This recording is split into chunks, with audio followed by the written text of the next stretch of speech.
幽冥之气，看来第2次天罚比我预估的快了3个月。五方灵宝脱离阵位太久，灵力不足3成。100年前，天罚降世，大地被撕开5道幽冥裂隙，阴兵涌入人间。我以双目为引，燃尽毕生修为，铸下5方灵宝，逐一阵风。后将灵宝分赐5大世家守护，约定100年为期，物归原主，以应对下一次天罚。100年已至，天罚将至。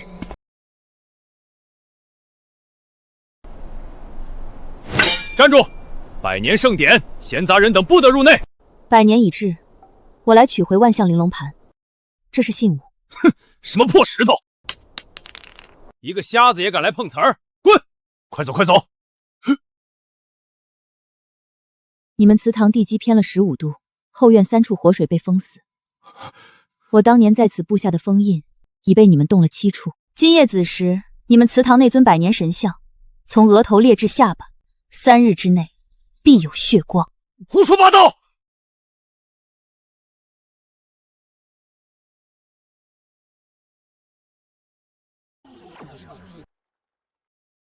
诸位，今乃我赵家立足100年之日。100年前，先祖赵鼎元自创阵势封印，亲铸万象玲珑盘，方才定下我赵家100年基业。先祖手札写得清清楚楚，阵势封印乃将就于所为，太公怎敢篡改历史？赵太公，此盘灵气充沛，100年如一，不愧是赵家先祖亲铸之物。你敢闹事，明日便滚出赵家！什么声音？大公子，祠堂的100年神像碎了，从额头裂开，劈成2半。祠堂守夜的老周头没了。什么？神像会裂时，一股黑气从裂缝里冲出，直接灌入他口中，七窍流黑血，当场没了。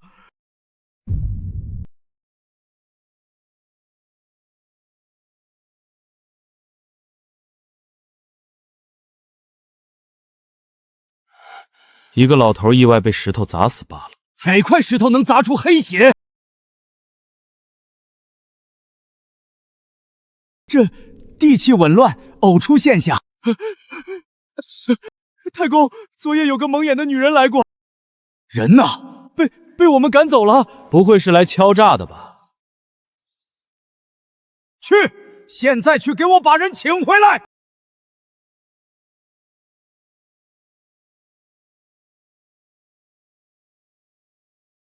赵家庶子赵勋叩见江先生，家中小事有眼无珠，将前辈拒之门外，望先生见谅。昨夜祠堂生变，已有1人惨死，竟比我预估的快了2日。看来万象玲珑盘的灵力衰竭的比我想的更狠。带我去你家祠堂。先生愿意出手？赵家欠我的是践行100年之约，而非屠天无辜亡魂。万象玲珑盘以血誓绑定赵家血脉，需由赵家人心甘情愿交出。3月后天罚再降，阵势大振不成，届时亡的是天下万人。天下万人。这一次我没有眼睛再给了，该轮到人心了。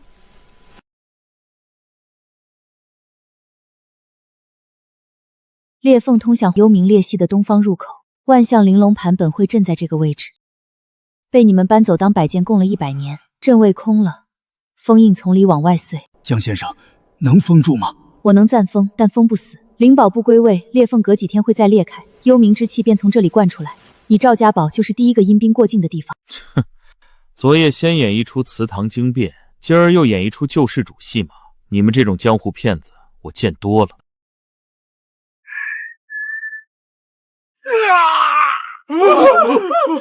什么东西？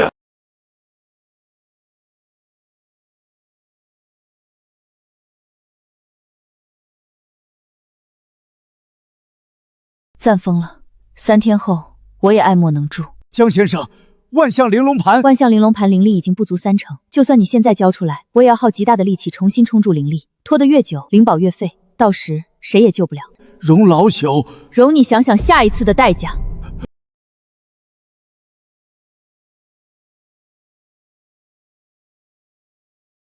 万象玲珑盘每年给赵家带来多少进项？赵家80%生意靠的是百年盛气后人的名头，各路商号、官府、江湖势力的合作，全因这块盘子。盘子交出去，这家将一夜倾覆。一个妖女到访不过2日，就想动我赵家根基。他不是说心甘情愿才能取走灵宝吗？那只要我不情愿，他就永远拿不走。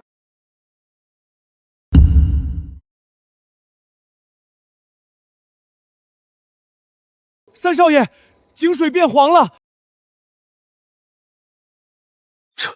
这是地脉紊乱。又来了！快去找江先生！别动，你越挣扎，它扩散越快。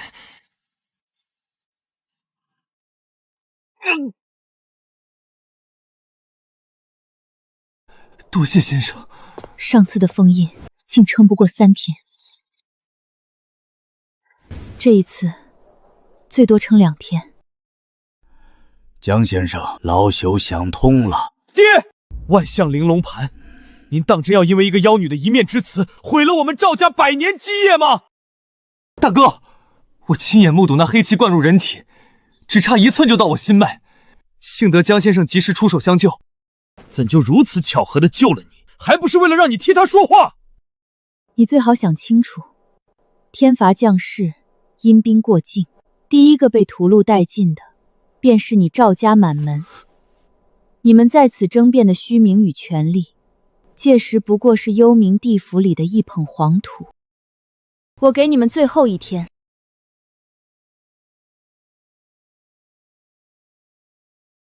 大公子，这封禁符是老道从南边一个邪修手里花重金买来的，能封住一个修为低于4品的术士。她一个瞎了眼的女人，修为能高到哪儿去？可她封住祠堂那道裂缝的手法，老道看了，那不是4品的本事。你到底行不行？行，但这符必须贴在他后颈上才能生效。靠近他，明天请他到议事堂。江先生，昨日多有冒犯，家父想通了，请先生入堂商议归还之事。赵大公子，你这堂里藏了个人。先生说笑了，那是南疆封禁符，你赵家大公子也用这种东西？你要对江先生下封禁咒！以前有人对我用过，布阵的人后来全身经脉倒流，哀嚎了3天才断气。赵大公子，还剩半天时间。好。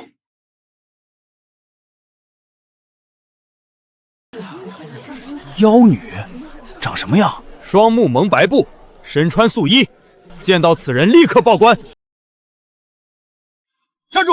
蒙眼女子，跟我们走一趟。恩将仇报，来得够快。少废话！我乃赵家赵寻，此人是我赵家贵客，谁敢动他？可是悬赏，大公子说了算，还是赵家说了算？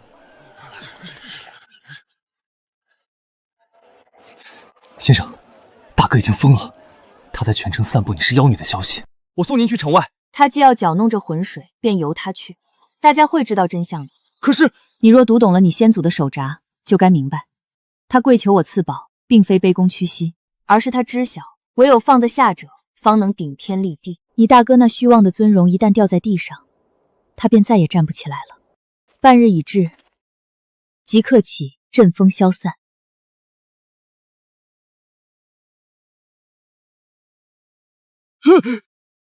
太公，祠堂全是黑雾。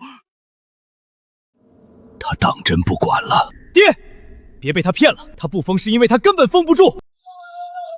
赵太公，城南田庄冒黑烟了，300亩良田一夜之间全荒了。300亩？大伙儿都说你们赵家祠堂出了问题，那黑气是从赵家祠堂蔓延过去的。你们要是解决不了，大伙儿可不答应。是，放肆！赵家的事什么时候轮到你们管了？哼，赵家的事现在是全城的事。江先生走了，他说赵家的命自己扛。承恩呐，100年前的旧事，他凭什么？凭他的眼睛。你爷爷活着的时候跟我说过，江先生用双眼换5方灵宝，安定天下。你还想拿封禁符害他，甚至全城悬赏称她为妖女。我们赵家亏欠她太多了，薰儿，去把她找回来。先生，你不是说不再封印了吗？我说不封赵家祠堂，没说不封这条主脉。这条地裂再扩10丈，城南300户人家今夜就没了。我替赵家谢先生救命之恩。我不是替赵家，百姓不曾负我，亦不曾欠我，他们不该受此劫难。先生，你的手。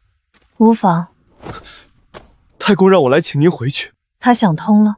没有，但他知道不能再拖了。走吧，不是为了你赵家，是为了那300户人。先祖手札里写，江先生悲天悯人，100年了，他一点都没变。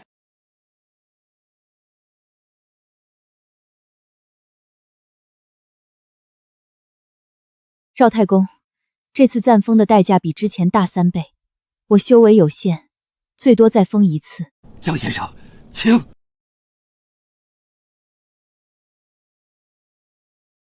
退后！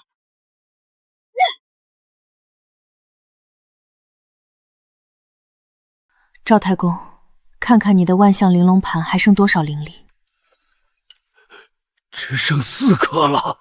100年前交付于你先祖时，12星辰光耀如日。这100年间，若他安于阵位，本可吸纳天地灵气，周而复始，却被你们束之高阁。是老朽无知。4颗还能用吗？能用，但需耗费我大量修为重新充注。越晚交出来，所耗的修为越多，到最后5方灵宝集齐了，我的修为可能不够助阵。说来说去，不还是想要那玲珑盘？你说的对，我需要，天下也需要，但你们不需要吗？这道裂缝下面是什么，你们心里清楚。幽冥裂隙一旦全面崩溃，到时候赵家3000口人，连同整座城一起陪葬。赵城的父老乡亲们，我是赵家赵寻，今天我要揭开赵家隐瞒100年的无耻谎言。100年前天罚降世，救下赵城百姓的，并非赵家先祖，而是相师江九龄。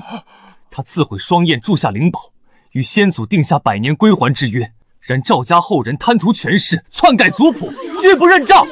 此乃先祖的亲笔，手签是真的假的？谁能证明？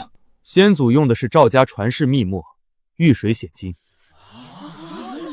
假的！他想污蔑赵家。赵家秘墨只有嫡系家主才有。我一个庶子如何得来？这手札本就是先祖留下的。所以那些黑气是赵家把镇封的东西搬走了，是赵家愧对了全城百姓。去讨回公道！大哥，赵勋把赵家的脸丢光了，现在全城百姓骂赵家忘恩负义，生意全停了，就连官府的人也来问话了。逆子，我说的句句属实，你们大可以让人来查验手札的真伪。太公，这手札到底是不是真的？是真的。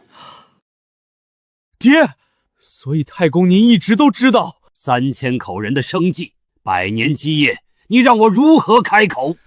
太公，赵家100年繁荣是建在别人的功劳和牺牲上，我们在他的庇护下享尽荣华，如今浩劫将至，我们却为了一己私虑，死守宝物，这等行径，禽兽不如！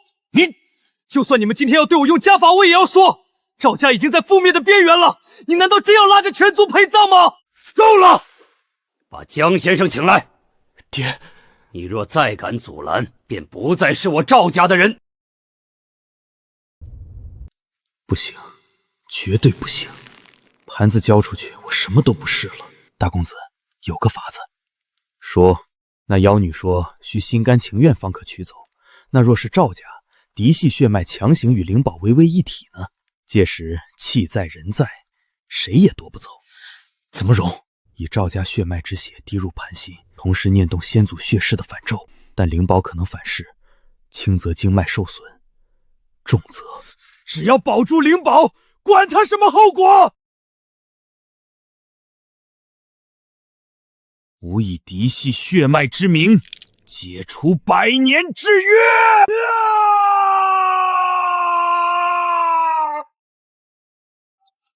公子，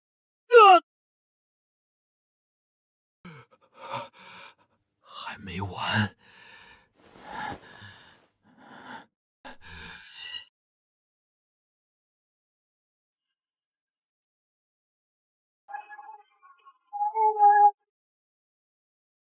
承恩，你做了什么？他用嫡系血脉强行激活了反咒，想解除血誓。江先生，救他！求你救他！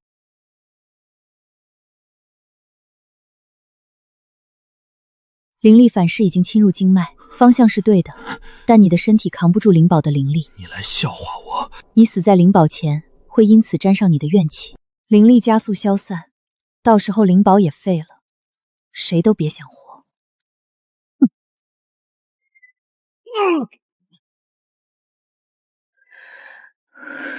前辈，你的修为已经透支了。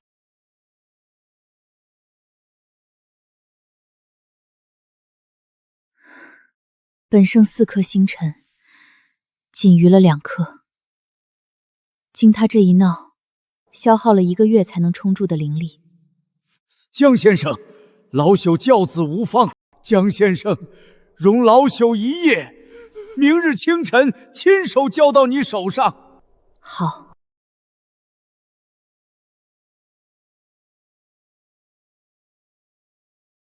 进来吧。太公，这些都是你爷爷改的。为什么？因为你爷爷说赵家不能永远活在一个外人的恩情下面，恩情太重，会让子孙抬不起头。太公，你觉得这话对吗？不对，我们都错了。恩情重不怕，忘恩才可怕。你爹走得早，自幼在这个家里受尽冷眼，却是赵家3000口人里唯一记住真相的。那手札在赵家祠堂放了100年，从未有人翻阅，是你的良心让真相重现。赵家的繁荣如果是建在别人的牺牲上，那这繁荣不要也罢。太公，寻儿，把族谱改回来，把江九黎的名字写回去。赵家的后人不能再忘了。100年了，赵家全靠这块盘子，他说拿走便拿走，凭什么我要信一个妖女的话？可昨晚，他明明可以不救我。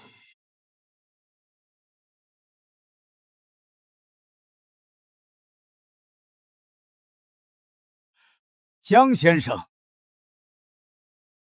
，100年为期，物归原主。赵家为师在先，篡改历史，窃据恩师功劳。今日赵家全族将万象玲珑盘归还江先生，心甘情愿，绝无二心。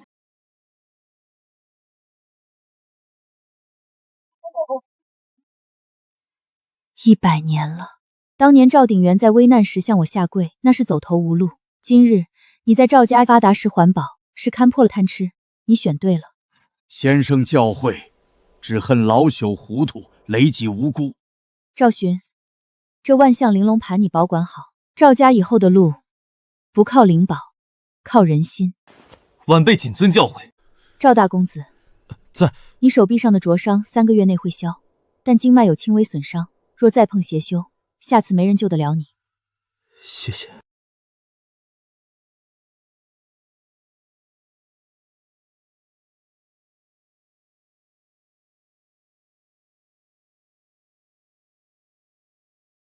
东方裂隙暂封稳固，但灵力只剩2成，待集齐剩余灵宝重铸大阵时再补充。望赵家守好这个阵位，2年内不许再动。是。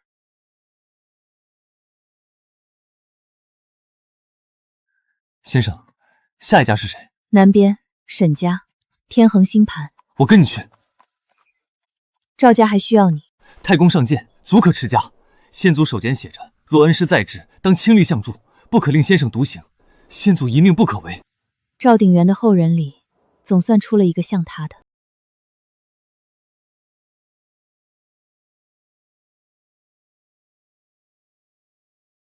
先生，这些树瘴气。天恒星盘镇的是南方裂隙，若星盘还在原位，地脉瘴气不可能溢到地面。和赵家一样？不，赵家是把盘子搬走当摆件，而沈家是有人在主动释放瘴气。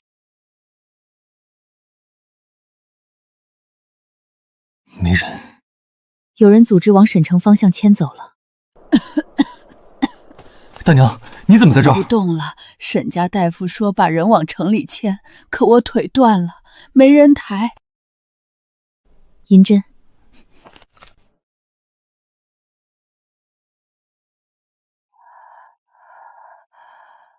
这温毒多久了？3年了，每年入秋就发，沈家送药来，冬天就好了。可今年不到秋天就犯了，药也压不住了。先生，这不是天灾，这是人祸。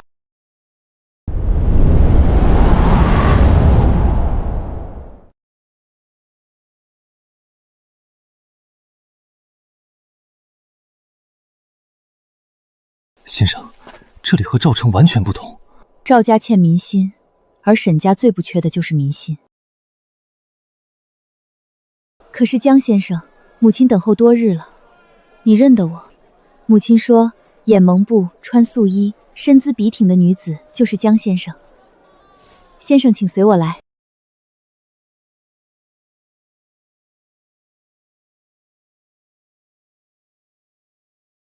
江先生，沈家等了你100年。先起来。100年前，沈受沈家先祖天恒星盘，沈家世代相传，从未敢忘血誓。先生此来是取回星盘的，你愿意还？心甘情愿。你倒是第一个见我就说愿意还的。先生莫夸，是沈家的医术早就离不开星盘了，但先祖遗训在上，沈家不敢违誓，那就取来吧。先生，能否宽限3日？为何？城南3县出了瘟疫，而天恒星盘现在正压着南麦帐口，此时拿走，3县百姓恐怕撑不住。3日，谢先生。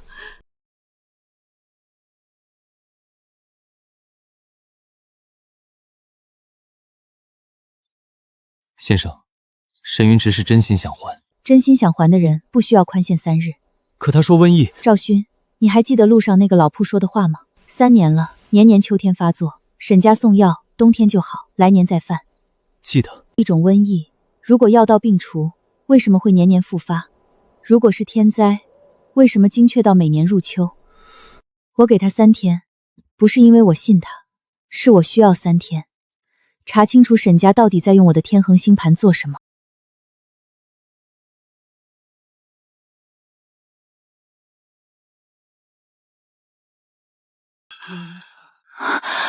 这是最近的一个村，300余户，染愈者已过半，症状相似，先是咳血，再是4肢青紫，最后脏腑溃烂。他体内的瘴毒分2层，表层是普通疫毒，你们的药压得住，里层。这是什么？我从没见过。蛊脉，有人在疫毒里中了蛊。表层疫毒是烟雾弹，真正害人的是这层蛊脉。你们的药能压表毒，压不了蛊，所以年年好，年年犯。谁干的？能在天恒星盘的镇压范围内中蛊，还能让沈家上下所有大夫都看不出来。这个人要么比沈家所有人都懂星盘，要么他能碰到星盘。先生的意思是，沈家人？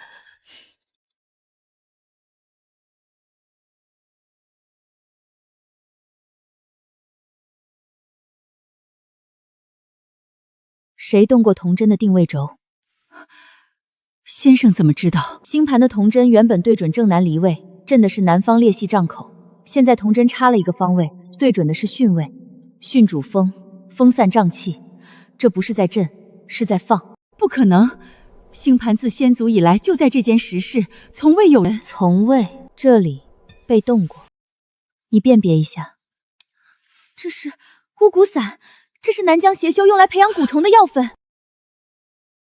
巫蛊散能接触到星盘的人，除了我，只有沈家长子沈伯言。不可能是大哥，大哥是沈家医术最好的人，他治好的病人比谁都多，他不可能。沈若生，治病最多的人，也可能是放病最多的人。沈云清，你儿子现在在哪儿？3天前，他带人去城南3县送药了。我要去城南，去查清瘟疫的源头。江先生，如果真的是伯言，我沈云清绝不包庇。希望你做得到。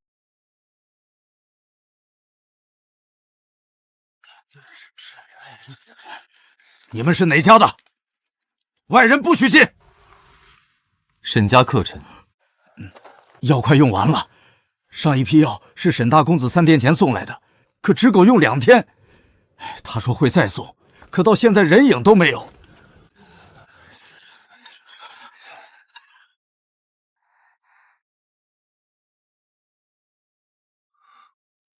和昨天那个村的病人一样，表层异毒，里层骨脉。这些蛊是谁种的？总不能凭空长出来。不是种在人身上的，是种在水源里的。蛊虫幼体通过饮水进入人体，附在脉络上生长，找到水源就找到源头。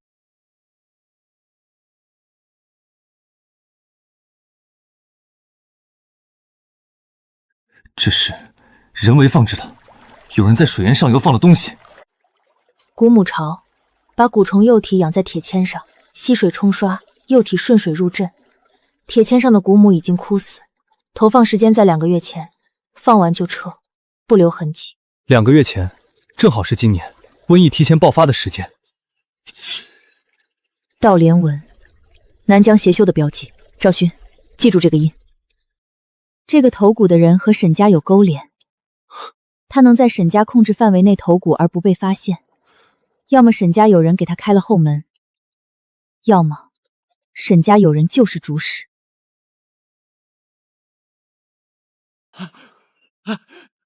赵公子，江先生，沈家出事了，大公子回来了，他把药堂封了，不让任何人接近星盘，说是要保护星盘不被外人夺走。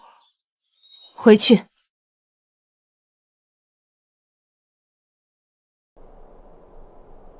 江先生，久仰，在下沈伯言，沈家长子。你封了药堂？先生远来是客，母亲好客，但母亲不懂。天恒星盘此刻正在镇压南方瘴口，贸然取出会令3县瘟疫彻底失控。我封药堂是为了保护星盘，保护百姓。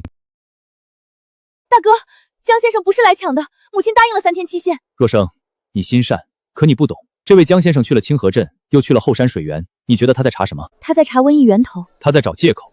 江先生，恕我直言，你取灵宝，先说归还，再揭疮疤，最后逼得人家破人亡。赵家的下场我知道，我不想沈家走那条路，所以我提一个条件。说。3县瘟疫你治好，星盘你拿走；你治不好，说明这星盘沈家比你更需要。你在讨价还价！赵三公子，你跟着江先生去赵家收灵宝，赵家现在怎么样了？没了万象玲珑盘，赵家3000口人靠什么活？你扪心问问，赵家那些佃农的日子比有灵宝的时候好了还是差了？他在诡辩，他封药堂明明是做贼心虚。他的话你答不上来，因为你心里知道，赵家没了灵宝之后，日子确实不如从前。他掐的就是这个痛点。那他真的相信沈家有了星盘才能救人，他真的相信自己在做好事。越是这样的人越危险，因为坏人做恶事会心虚，好人做恶事理直气壮。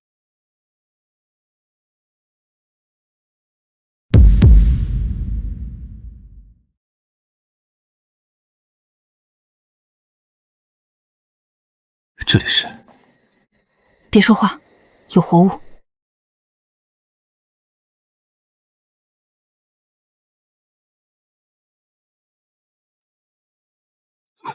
这些动物身上的纹路，古母培养室，有人在此制造的蛊虫投放到水源，这些动物是试验品。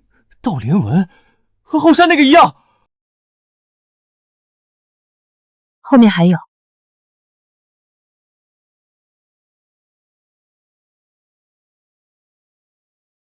这口缸的禁制用的是星盘的余力，有人借星盘灵力养蛊，做蛊母的温床，这就是童真差了一个方位的原因，释放瘴气分流灵力。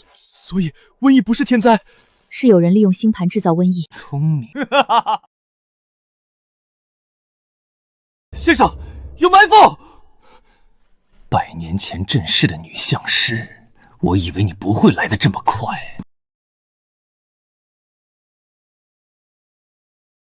邪息器，南疆驱蛊绝息术，你就是那个邪修。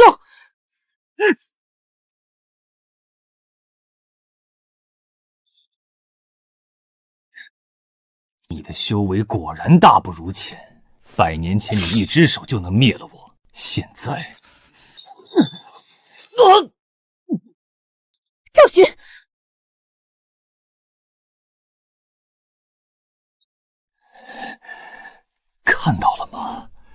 我用蛊虫改造了自己的身体。坚持住。多谢先生。死于瘟疫的900人，他们的死气都被我吸收了。3县死的900人，全养了我这具蛊体。你是制造瘟疫的真凶！制造，我只负责养蛊，可让我养蛊的人，去问沈家大公子吧。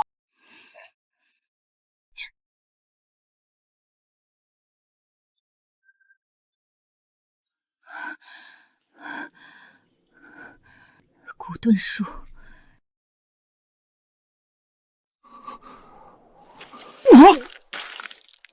先生，他说沈伯言让他养蛊。沈伯言白天救人，晚上杀人，亲手放蛊，亲手制蛊，让百姓永远离不开沈家。走吧，该回去了。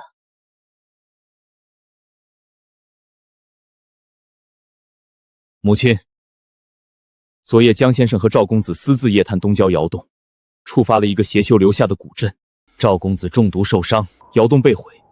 那个窑洞原本是沈家暗中追踪邪修的据点，我安排了3个月，好不容易追踪到的线索，一夜之间全毁了。江先生，我理解你急于查明瘟疫真命，可你不该擅自行动，你毁了我们的据点。那个邪修现在已经逃了，3县百姓的瘟疫谁来负责？你，沈伯言，你说的那个窑洞是你追踪邪修的据点？不错。那窑洞里那口养了3年蛊虫的石缸，也是你追踪用的？我们一直在暗中监控。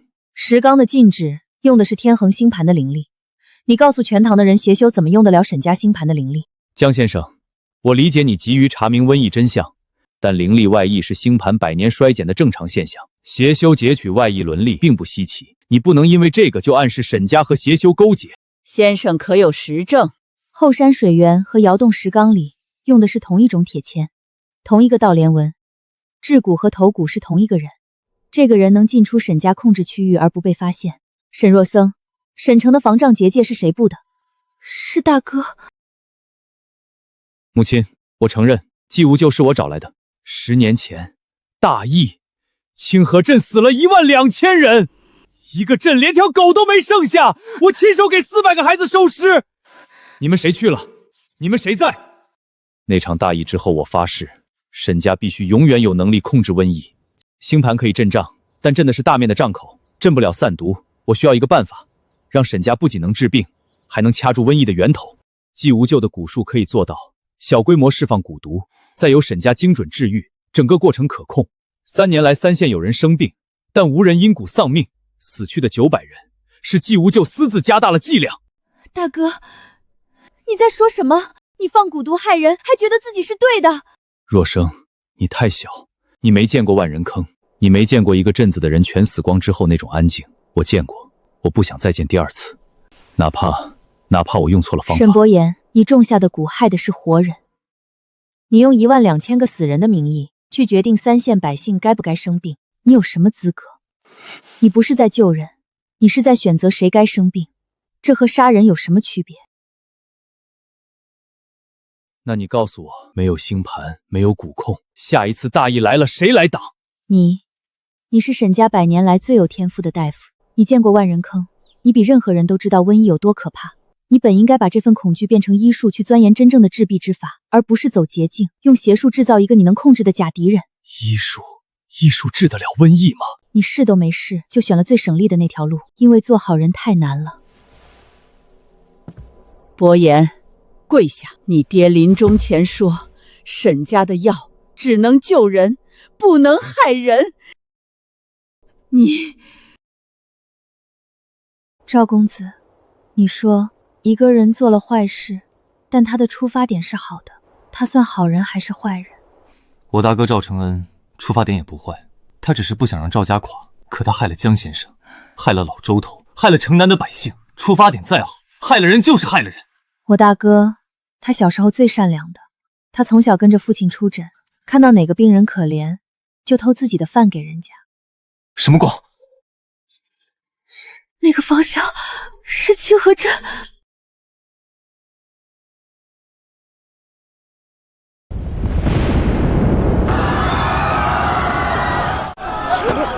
怎么了？清晨，条真的骨从地底下全出来了，满地都是，人碰到就倒，已经死了好多人。既无救，他引爆了所有古母。不可能，古母必须有灵力供给才能同时孵化，他的灵力不够。星盘，他夺了星盘的灵力。伯言，你为他打开了门。星盘灵力已被抽走90%，剩下1成勉强维持盘体不碎。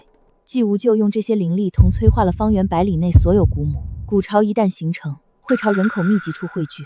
江先生，是我害的，你要惩我怎么都行，但现在求你救城里的人。我需要你的医术。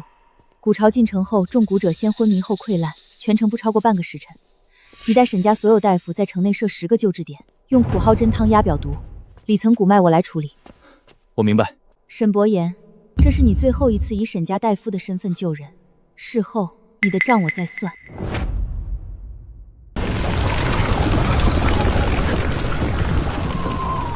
先生，你一个人。关门。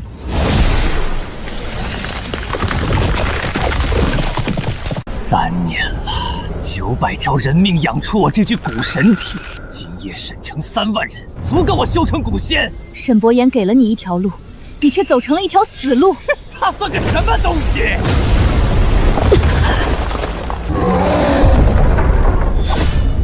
这是沈家禁术，开门焚身。季无咎！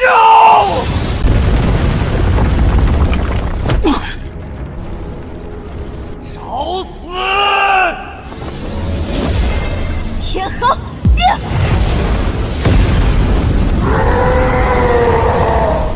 不，我的古仙！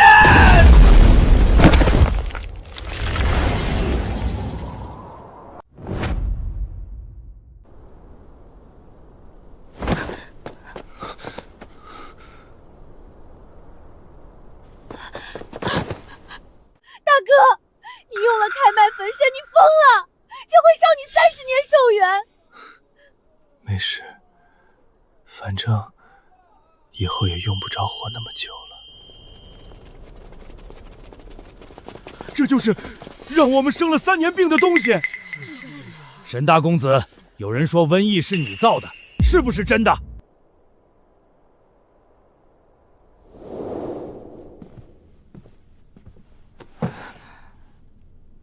？3年前，我与南疆邪修季无堕合谋，利用天恒星盘灵力培养蛊虫，在3县水源中投放蛊毒，每年秋季释放1次，由沈家出手治疗。我的目的是让沈家永远掌控瘟疫的生杀大权。3年季无咎背着我加大了剂量，导致900人丧命。这900条命，我有不可推卸的罪责。？900条人命！你沈家白天治病救人，晚上放蛊害人，你们还有脸挂那块医者仁心的匾？丢尽了沈家先祖的脸！我魔娘就是吃了3年药才没的。我无话可说，任凭处置。沈伯言，从今日起逐出沈家嫡系，收回一切1级资格。你去城南3县义诊30年，你若跑了，沈家满门替你受过。儿子领罚。大哥，这是驱瘴散，城南用得上。若生，你走吧，我会替你照顾母亲。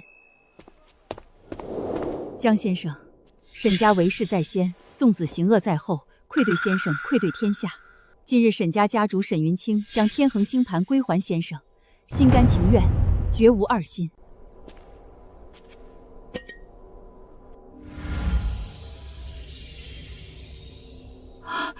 星盘在回应先生。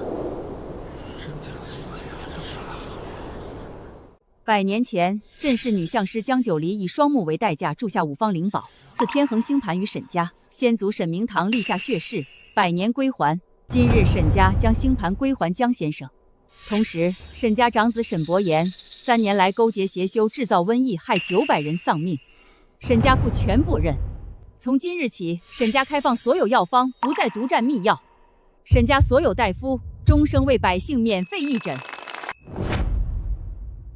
南方列席帐口必须今天封住，再等一天，城南的瘴气会扩散到不可控的程度。地脉稳住了。沈若欣，星盘归位后，这间石室的禁制会自行恢复。你记住，童真永远对准正南，任何人以任何理由要动童真，你都不准。我记住了。沈家主，珍重。江先生，沈家日后定会更严加管教子孙家佣，绝不再走伯言之路。沈伯言天赋异禀，医术过人，若非误入歧途，定能成大事。只可惜，让他用他的余生都去赎罪吧。江先生，接下来我们去哪儿？西边，陆家天旋罗盘。陆家如何？陆家比赵家和沈家都复杂，因为陆家的家主是我当年唯一一个成为朋友的人。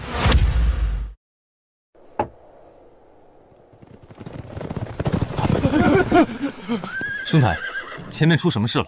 陆城封城了，说是城里出了大案，陆家家主亲手杀了一个人，官府都不敢管。我们跑出来的时候，城门还没关死，现在恐怕已经关了。陆家家主杀人？先生，陆家家主……陆家当代家主叫陆晨禅，他爹陆明渊。你说他是你的朋友，可他都已经不在了，他的儿子呢？没见过。走快些。陆家如果真出了人命案子，事情比我想的要复杂。城都封了，我们可怎么办啊？让我们进去，我这货要坏了。赵家三少爷赵训携贵客求见陆家家主。陆城近日出了大案，家主下令封城7日，任何外人不得入内。赵家也一样。什么大案？不该问的别问。替我传一句话给你家家主，就说旧有江九黎赴100年之约，当年令尊请我喝的那壶酒，我还记得味道。江先生，主公请您进城，但主公说他有一件私事未了，请先生先在客院歇息，他明日再见。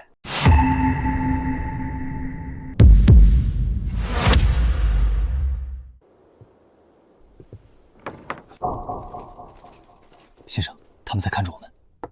陆城封城，家主杀人，宾客被禁闭，去找这个院子里的侍女，打听被杀的人是谁。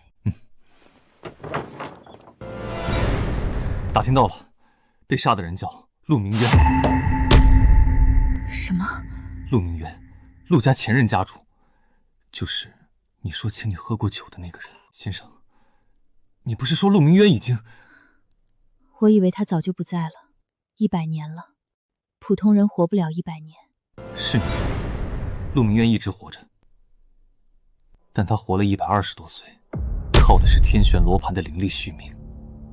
3天前，陆沉舟亲手拔掉了罗盘的续命针，陆明渊当夜就断了气。陆沉舟杀了自己的父亲。先生，我不等明天了，现在就见他。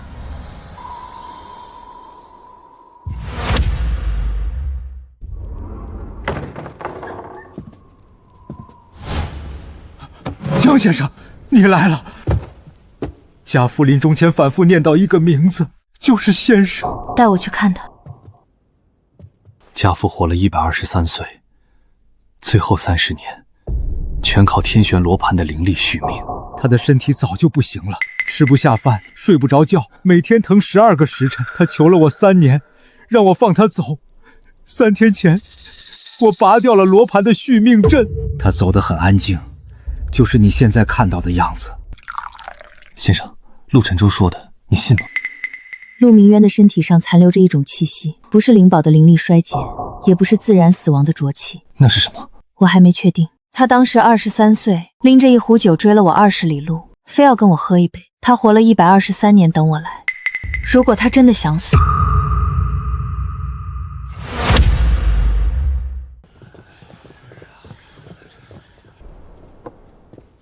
沉舟啊，老太爷走了，陆城的主心骨就没了，你要撑住啊！伯公放心，父亲走得安详。少爷，你已经2天没进食了，好歹喝一口。不必。江先生，你父亲最后见的人是谁？是我。那天夜里只有我和他在湖中，没有大夫。父亲不让大夫在场，他说他要走得干干净净。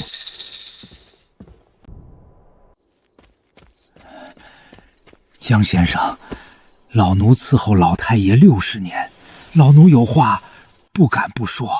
说。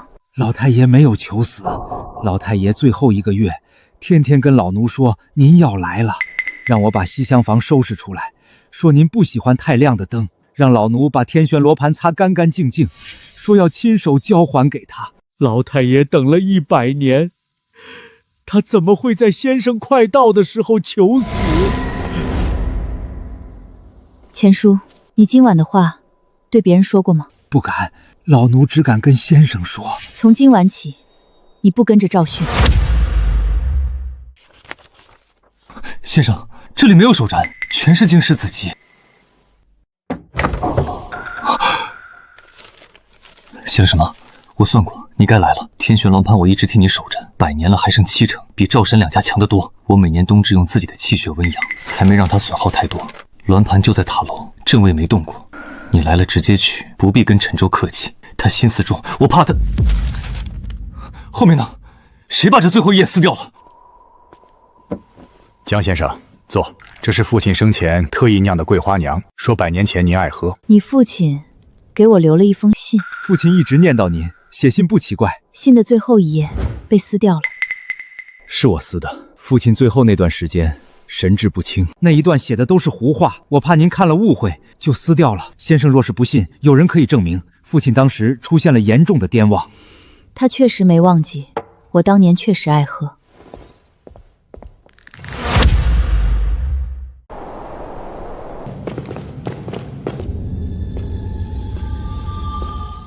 灵力7成，你父亲没骗我，他确实每年在温养。父亲把这当命根子守了一辈子。陆沉舟，你父亲信里说我来了直接取，你的意思呢？先生，父亲的丧期7日，还有4日，先生能否等丧期结束，我亲手交给您？理由？天旋罗盘除了是灵宝，也是陆家的镇宅之物。父亲在世时，陆城百姓都知道罗盘在塔楼里镇着西方气脉，如果丧期未满就取走罗盘，城中百姓会恐慌。我需要4天安抚人心。听起来合理，多谢先生体谅。罗盘灵力7成，可续命阵的痕迹表明，3天前拔阵的时候消耗了将近1针纹力。什么意思？正常拔阵只需要瞬间切断灵力通道，几乎不耗纹力，耗了1针，说明在拔阵的同时，有人做了别的事。钱叔，老太爷生前的大夫是谁？城里的周大夫。可是什么？周大夫4天前突然关了医馆，说是回乡探亲，走得急，连药柜都没收拾。老太爷死了3天，大夫走了4天，大夫比老爷子早走1天。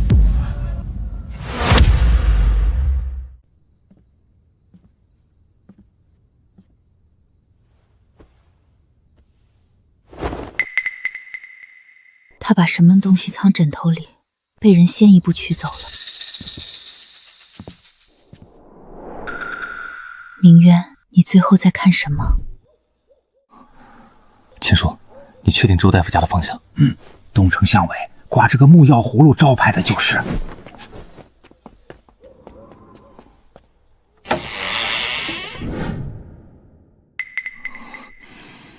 又是撕掉的。何来瞻望？大夫说他根本没有瞻望。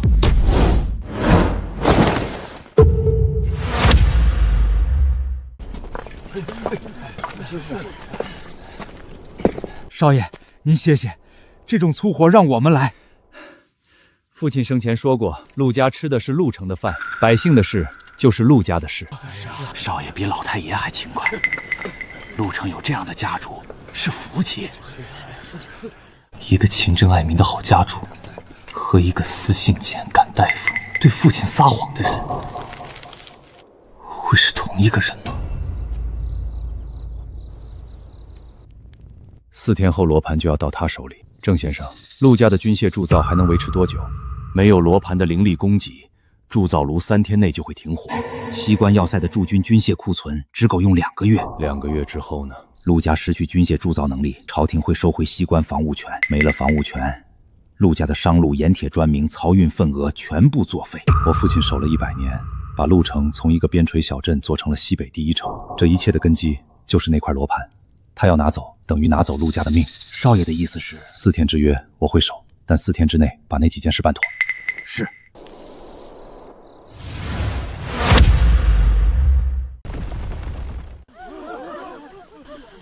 西方裂隙开始松动，天旋罗盘的阵力在下降。可罗盘还在塔楼里没动。你父亲每年用气血温养罗盘，他人没了，温养断了，罗盘灵力开始自然衰减，加上3天前拔阵多损了1成，现在6成为例，镇不稳这条裂隙。罗盘出问题了，那我们怎么办？乡亲们别慌，罗盘还在，塔楼还在，陆家还在，暂时的地裂不会伤人。先生，如果现在取走罗盘，裂隙会怎样？会扩大。您听到了，现在取走罗盘，陆城百姓就要遭殃。先生总不会置万千百姓于不顾吧？陆沉舟，你在拿百姓做盾牌。先生多虑了，我只是在陈述事实。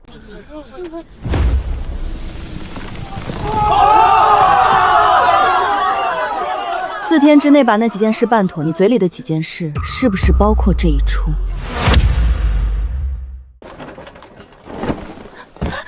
父亲，我要见父亲。陆姑娘，在下赵勋，老太爷的灵堂已布好。我知道在哪儿。爹，爹，你说等我回来的，你说过的。婉清，别哭了，父亲走得很安详。哥，大夫不是说父亲最近精神好了很多吗？上个月写信说父亲还能下床走2步了，怎么突然就……回光返照。前辈，种种迹象都指向一件事：陆明渊死前并没有瞻望。陆沉舟撕掉信件最后一页，赶走大夫，就是为了抹掉证据。还不够，还不够！拔掉续命阵，他的身体撑不住，自然会死。但他的死因和拔阵之间，还有一层东西我没看透。明天，我要验陆明渊的尸。你要验尸？陆沉舟会同意？我不需要他同意。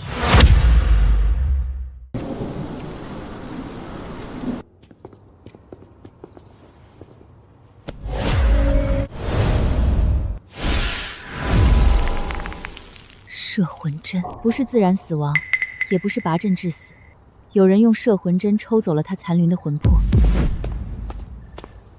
先生，陆明渊是被摄魂针杀的。摄魂针？这种针入体不留外伤，直抽魂魄，死者面容安详，外人根本看不出来。拔阵是掩护，拔阵消耗的灵力被用来驱动摄魂针。也就是说，陆沉舟是用等了100年的灵力杀了他父亲。不好，罗盘在呼应他的残魂。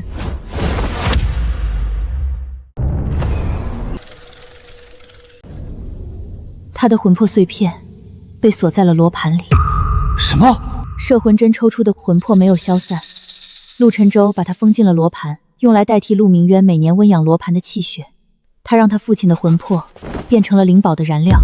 他用自己亲爹的魂为灵宝。先生去了塔楼。你用摄魂针杀了你父亲，然后把他的魂魄封进罗盘当燃料，这就是你的送他最后一程。先生说的对，我杀了他。但先生只说对了一半。我父亲确实临终前精神很好，确实想亲手把罗盘还给你。可先生想过没有，他有什么资格？他一个人的承诺要用陆城3万百姓的命来兑现，他把整个陆家、整座陆城绑在了他情义上100年了，他从来没问过陆城百姓他们愿不愿意。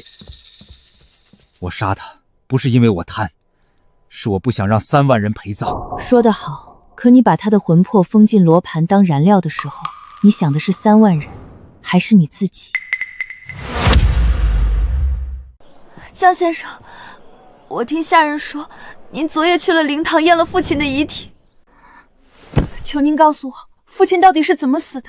我哥说是解脱，可我总觉得不对。父亲上个月还给我写信，心里笔记稳得很。你确定要听？确定。你父亲不是求死，他最后1个月精神很好。你哥哥在我到达的前1夜拔掉了续命阵，同时用摄魂针抽走了你父亲的魂魄，封进罗盘。你父亲的魂魄现在还困在罗盘里。不可能，哥他陆大，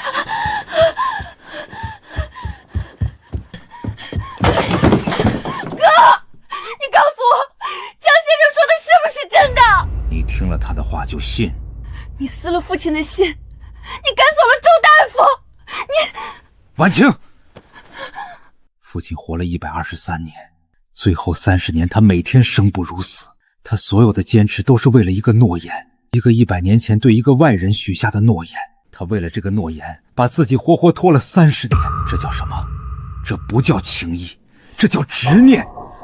我放他走，是因为没人有权利让另一个人为了一句诺言痛苦30年。你不懂，因为你没亲眼看他痛，我看了30年。那你为什么把他的魂封进罗盘？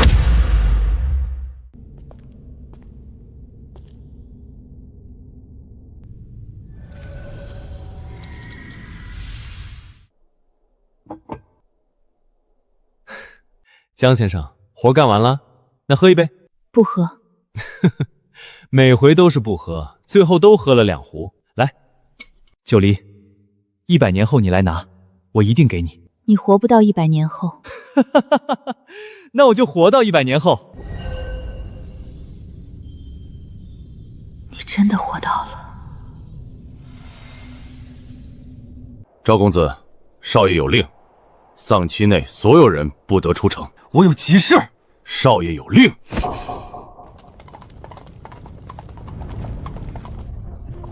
官府的人，谁请来的？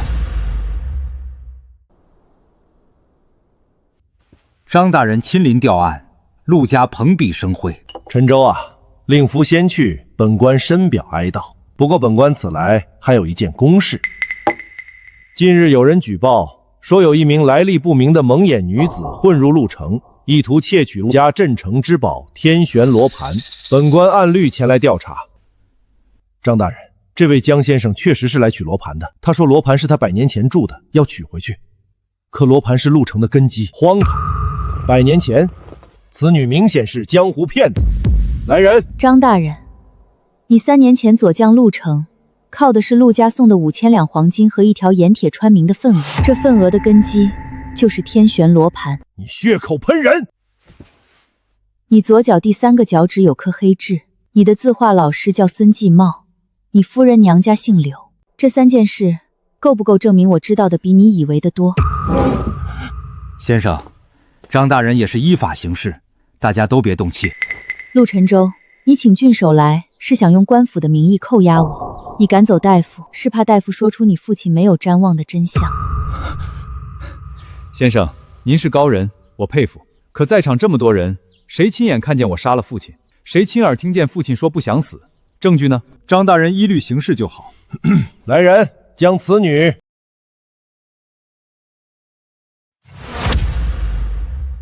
乡亲们，那个蒙眼女人说要拿走天玄罗盘，罗盘一走，西方裂隙镇不住，陆城就完了。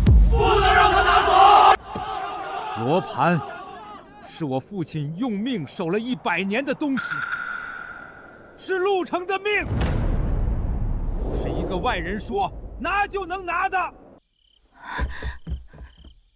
江先生，我查了，这是哥哥书房废纸桶里的东西，他以为烧了，可风把几张吹到了书桌底下。罗盘灵力6成，温阳转化率，军械铸造年产量，西关驻军换装周期，预计3年内完成。西北6郡全面渗透，届时朝廷对陆家的军事依赖达到不可替代程度。他不只是想保住陆城，他要用罗盘建一个军事帝国。陆明渊怕的就是这个。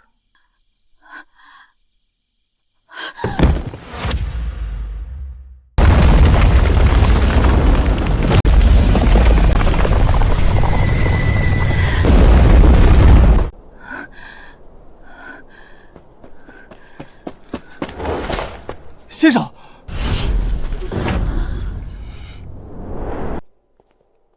把手放在盘面上。婉清，爹在这儿。爹，你在里面？是我，陈州把我封在了这里。婉清，你找到九黎就好。爹等了100年，就想亲手把罗盘给他。陈州他只是怕没了罗盘，陆家也没了。爹理解他，可爹答应过的事要做到。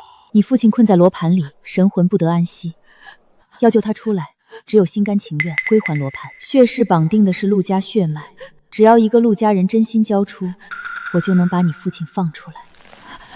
我愿意。哥，我要把天玄罗盘交还给江先生。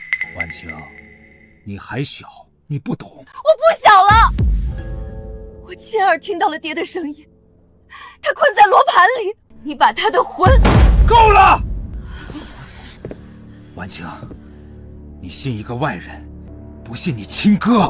哥，我信爹。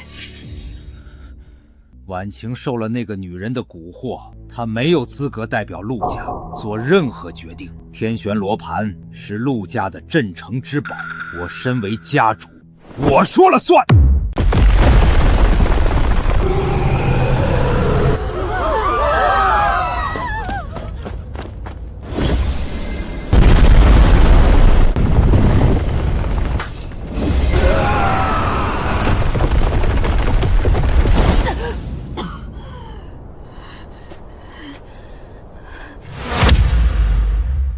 少爷，事情有变，西郊裂缝越来越大，百姓开始议论说罗盘是不是不行了？让他们议论去，罗盘还在我手里。可如果裂隙真的崩了，陆城3万人，裂隙崩不崩，跟我还不还罗盘没关系。他来了这么多天，也没彻底封住过，说明他的本事也不过如此。只要罗盘在我手里，西关要塞就在我手里，要塞在，朝廷就得依赖陆家，朝廷依赖陆家，陆家就永远不会垮。这条链绝对不能断。赵公子，我小时候哥哥最疼我，我摔了他背我，我哭了他哄我，爹出门巡视他就在家守着我，我一直觉得他是世界上最好的人。我大哥赵承恩也曾是赵家最有出息的人。后来呢？后来我发现，一个人的好，如果只用来保护自己的利益，那种好比坏更让人害怕，因为你恨不起来。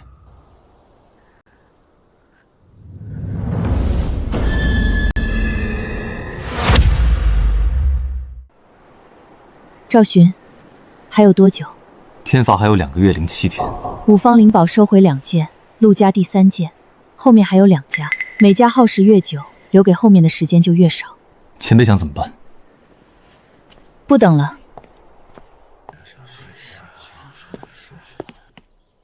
陆沉舟，4天之约已过，我再多等了3天，今天是最后一天。先生，事情你也看到了，裂隙越来越大，此时移走罗盘，裂隙越来越大，恰恰是因为罗盘不在阵位上发挥全力，你把罗盘的人力分流给了军械铸造，才导致阵力不足。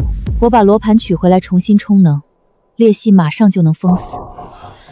你不还，裂隙只会更大，你心里比我清楚。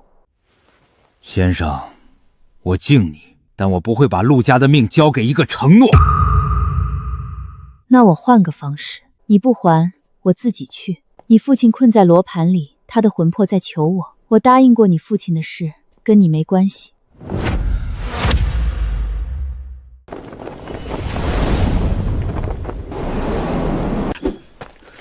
江先生，少爷有令，任何人不得靠近塔楼。你们当中有谁是自愿挡在这里的？江先生，老太爷生前待我们不薄，我们退。谁让你们退的？少爷，老太爷的遗命，老太爷已经没了，现在我说了算。哥，你够了！你让开！我不让！罗盘里困着爹的魂，你忍心让爹永远被困在里面吗？我做的一切都是为了陆家。陆家的根基不是罗盘，你用爹的魂去养灵宝，你的陆家是建在痛苦上的。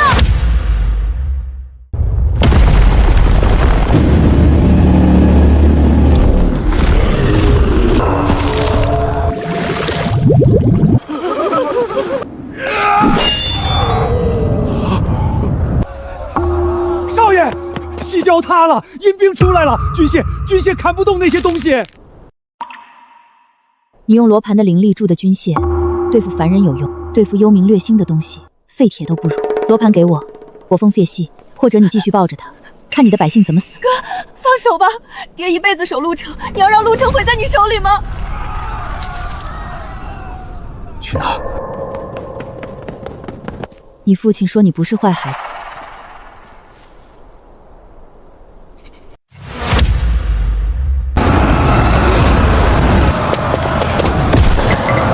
陆家陆婉晴心甘情愿归还天学罗盘，绝无二心。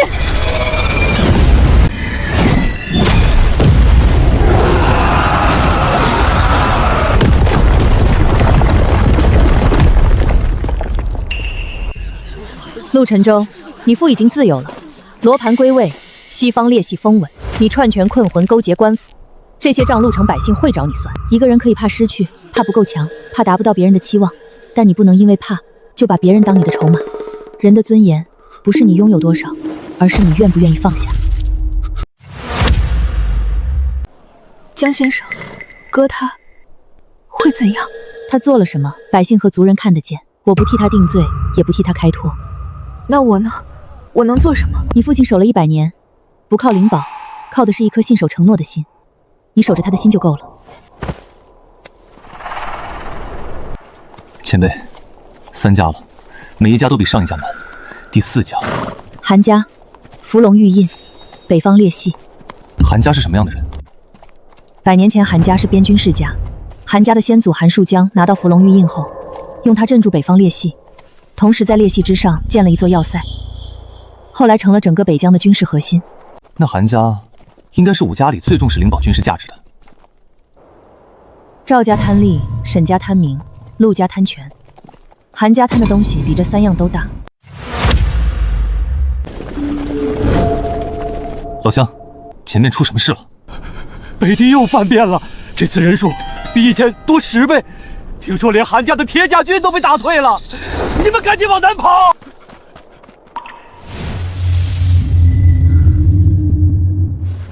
北方裂隙的阵力还在，但外围有松动。什么意思？裂隙没崩，但边境在打仗。如果灵宝阵力还在，正常情况下北疆不应该有这么大规模的外敌。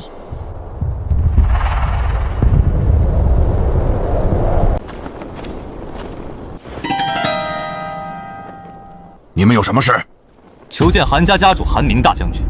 100年之约，北狄大军兵临城下，大将军3天没合眼了。100年不100年的，回头再说。你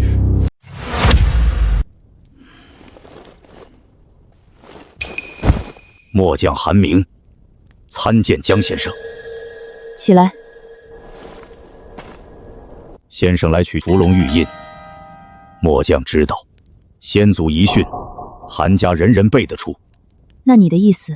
不能还。先生，不是末将不敬，是北狄10万大军压在关外30里处，伏龙玉印镇着北方裂隙，同时也是铁门关防御工事的灵力核心。若取走玉印，关城1天之内就塌。关城一塌，北疆盆雾大开，10万铁骑直入中原。先生您看，这些都是末将的兵，他们替大梁守了这道门。玉印在，这道门在。他是真的有理由。赵勋，你觉得他说的都是真的吗？伤兵是真的，战事是真的，我亲眼看到的。你亲眼看到的和真相之间，有时候隔着一整座山。前辈的意思是，北狄10万大军，韩明镇守北疆40年，打过无数仗，为什么偏偏是我到的时候，北狄发动了最大规模的进攻？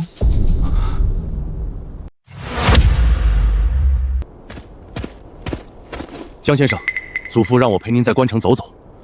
北狄年年犯边，今年最凶。1个月前，他们集结了差不多10万人，这是我们这些年见过最大的规模。你参加过多少次战斗？从16岁上城墙算，大小37战。左臂这伤是上个月挨的。祖父说，韩家的宿命就是守在这里，有我们在，北狄进不了中原一步。这块砖换过，不超过3个月。上次工程被砸坏了，新补的。这里也换过。对，17处修补点，但工程留下的剑痕和投石痕迹，全在城墙外侧的同一片区域，方圆不超过50步。那是北敌的主攻方向。10万人攻城，主攻面只有50步宽。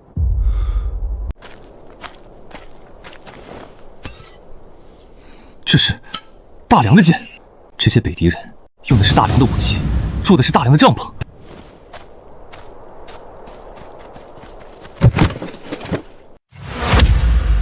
大梁的剑、帐篷，韩家的铁甲，北敌10万大军，有多少是你自己养出来的？先生，末将镇守北疆40年，前20年北敌确实是真的。末将用伏龙玉印铸造兵器，加固关城，替大梁守住了这道门。之后，北敌连遭3年暴风雪，逃的逃，降的降。从那以后，北敌基本上不成气候了。可没了北敌，朝廷还需要韩家吗？朝廷拨了40年的粮饷军械，没了敌人，全要收回去。韩家将毁于一旦。末将不能让韩家毁了。少将军，你知道你祖父做的事吗？什么事？北敌的剑和帐篷是大梁的，你祖父过去20年里一直在帮北敌发动进攻，你打的那些仗可能是你祖父引导的。不可能，祖父不会这么做的，一定是你在骗我！少将军，我也不想这是真的。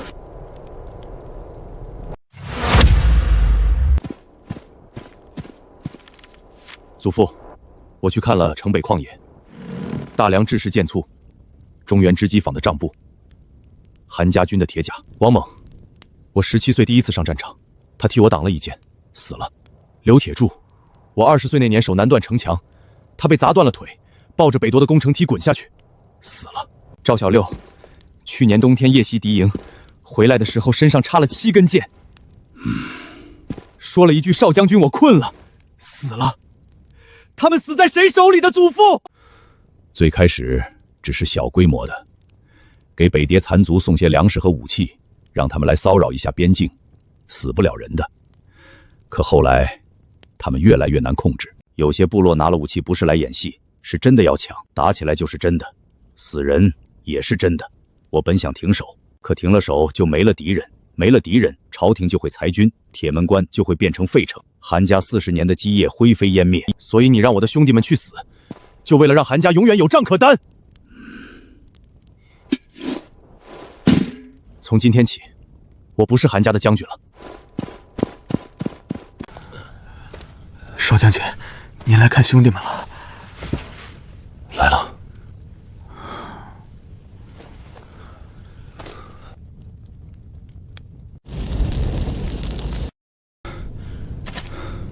韩老将军，这月的粮饷还没到，以后都不会到了。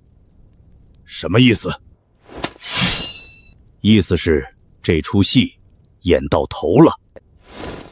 老子带了你们40年，今天告诉你们一件事：过去20年，北敌犯边的账，有一半是老子安排的。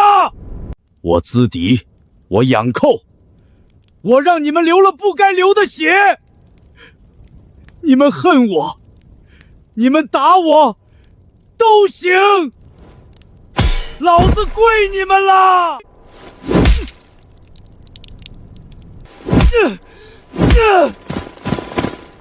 够了，少将军，王猛是你的兄弟，他死的时候才19岁。我知道，我比谁都知道。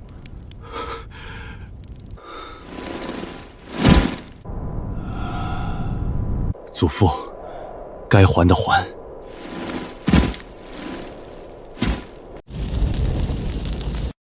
铁甲军的兄弟们，今天老子不是来点将的，是来还债的。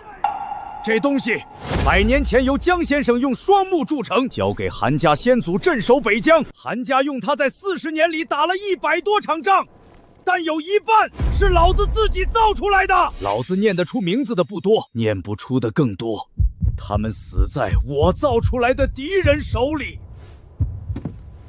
这笔账，老子用命来还。韩家家主韩明心甘情愿归还灵宝，绝无二心。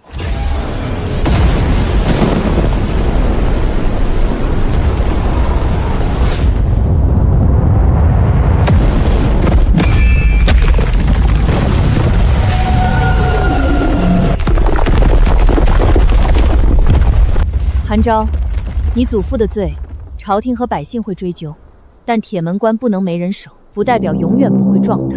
末将誓死守护铁门关，不靠灵宝，不靠假敌，靠这5000将士。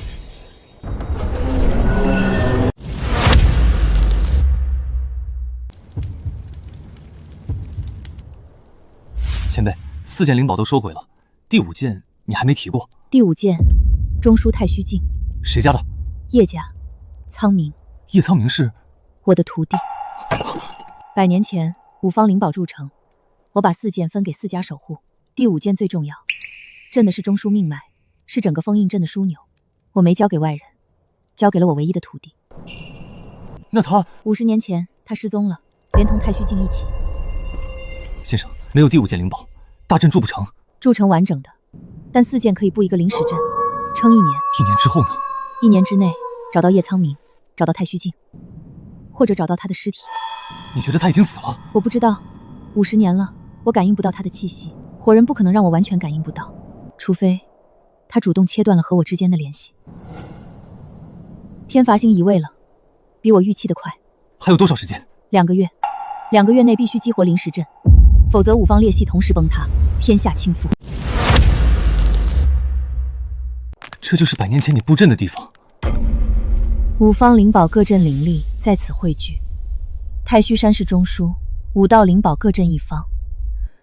当年我在这里助阵，把天罚压回了天上，把4件灵宝放到对应的阵位上。怎么回事？没有中枢镜引导，4方人力无法融合。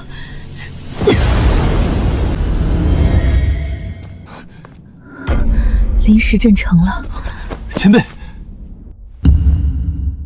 ，4件灵宝镇4方，中枢空缺，我用自己的修为暂代。什么意思？意思是找不到太虚镜，我的修为会彻底耗尽，届时临时阵崩溃，5方裂隙同时炸开。别哭丧着脸，1年够了。你想问什么就直说。你为什么愿意双目换灵宝？你那时候不怕吗？那1年天罚第1次降世，我站在太虚山上，看见整个天地都在裂开，大地吐出黑气，天上落下火雨。那一天，我亲眼看见一座城从地面消失，3万人，一瞬间连声音都没来得及发出。我算出了封印之法，5方灵宝镇5方裂隙，材料够了，灵力够了，唯独缺一样东西。筑灵宝需要以术者最珍贵之物为引。你的眼睛。我是相师，眼睛是我观天象、测地脉、看人心的根本。没了眼睛，我的修为永远到不了巅峰。可那天我站在山上，我眼睛还在的最后一刻，看到的是尸横遍野。我想，如果眼睛只能用来看这些，不如不要了。赵寻，我不需要你心疼我，我需要你记住一件事：这世上有些事，不是因为值得才去做，是因为不做就没有人做了。100年之前没有人逼我，100年后也没有。我选的每一步都是我选的。先生，赵寻此生愿为先生的眼。先生看不见的路，赵寻替先生看；先生走不到的地方，赵寻替先生走。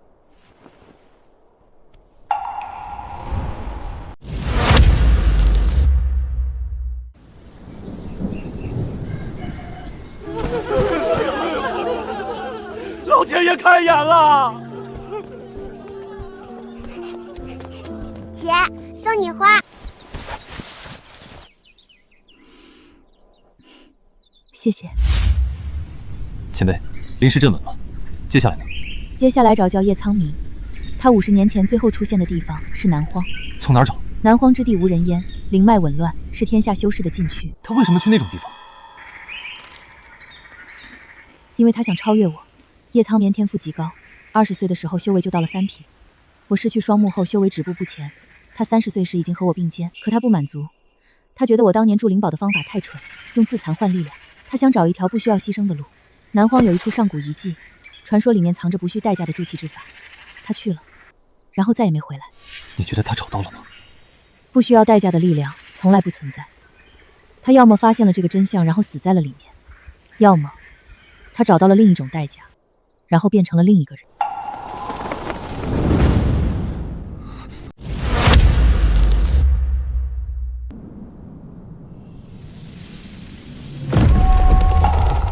有人在试探镇的边界。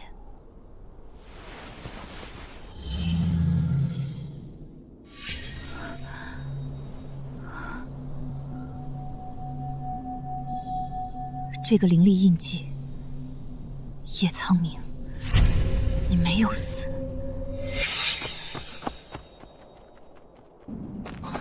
前辈，怎么了？他活着。谁？叶苍明，他活着，而且他来过了，就在我们激活灵石阵的那天。他为什么不现身？因为如果他现身了，我就必须面对一个问题。现在这个印记不是活人的。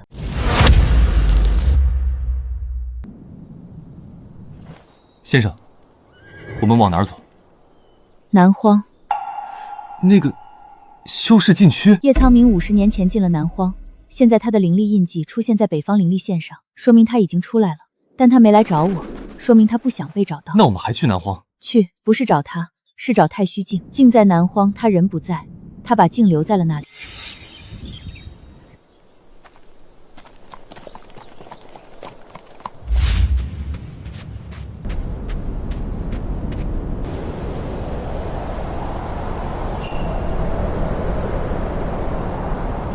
师父，别来了。